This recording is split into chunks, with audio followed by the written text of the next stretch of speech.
अस्सलाम वालेकुम। मैं हैदर अली बिजारानी इंटरनेशनल रिलेशन के पेपर 1 और पेपर 2 की लेक्चर सीरीज में खुशामदीद। लास्ट लेक्चर में हमने एक साइंटिफिक अप्रोच न्यू रियलिज्म को डिस्कस किया था, जिसकी लिंक और जितने भी प्रीवियस लेक्चर हैं उनकी लिंक आपको डिस्क्रिप्शन में मिल जाएगी। और आज हम न्यू लिबरलिज्म पे लेक्चर करेंगे। रॉबर्ट कॉक्स ने कहा है कि न्यू जो अप्रोचेस हैं इंटरनेशनल रिलेशन में वो प्रॉब्लम सॉल्विंग थ्योरीज या प्रॉब्लम सॉल्विंग अप्रोचेस हैं।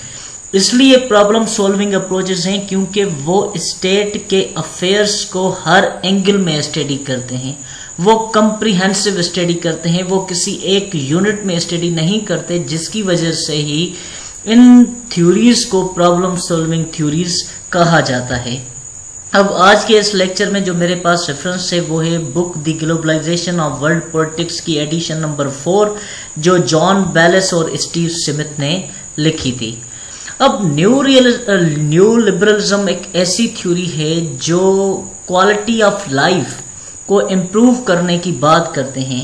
उनके स्कॉलर्स थोड़ा बहुत स्टेट से हट के कुछ कहते हैं। वो कहते हैं कि लोगों की जिंदगी बेहतर करो, तो वो फोकस करते हैं पॉलिटिकल इकोनॉमी पे, वो ह्यूमन राइट्स पे फोकस करते हैं, वो इन्वायरमेंट के जो इश्यूज हैं उन पे फोकस करते हैं। वो सिर्फ स्टेट के अफेयर पे नहीं, सिर्फ स्टेट के लिए नहीं, वो सिर्फ मिलिट्री पे फोकस नहीं करते, मगर वो लोगों की क्वालिटी ऑफ लाइफ को इम्प्रूव करने के लिए बातें करते हैं। They believe that the international setup is anarchic but can be shrugged off through cooperation. वो ये भी यकीन रखते हैं कि इंटरनेशनल सिस्टम में अनार्की है, मतलब कि कोई कंट्री किसी कंट्री के ऊपर नहीं, हर कंट्री को अपनी मदद आप करनी होगी, और वो सब कुछ तभी होगा जब हम कोऑपरेशन करेंगे हर कंट्री के साथ, हर ऑर्गेनाइजेशन के साथ, तभी ये सब कुछ पॉसिबल है, तभी हम आगे बढ़ जाएंगे और लोगों की क्वालिटी ऑफ लाइफ इंप्रूव होगी।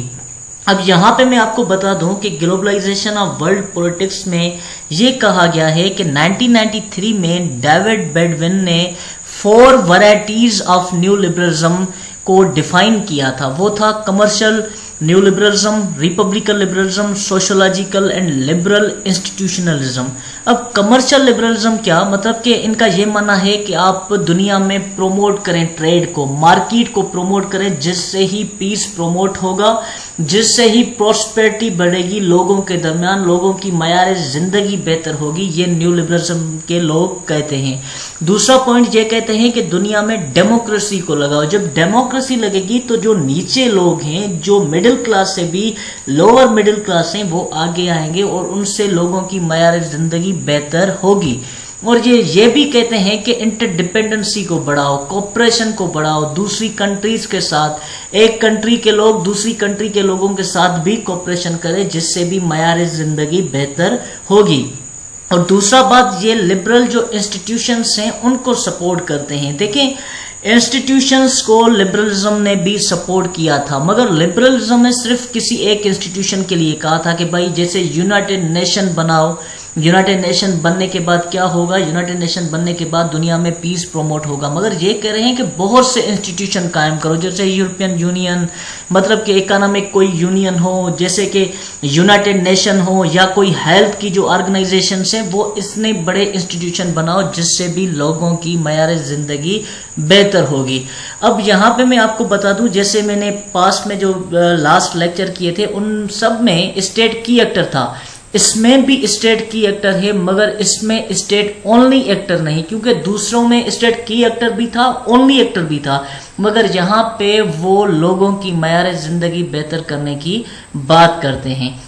तो ये था मेरा लेक्चर न्यू लिबरलिज्म के ऊपर। मैं उम्मीद करता हूँ कि आपको पसंद आया होगा। अगर पसंद आया हो तो लाइक करें, सब्सक्राइब करें एंड शेयर करें। Thank you, that's all.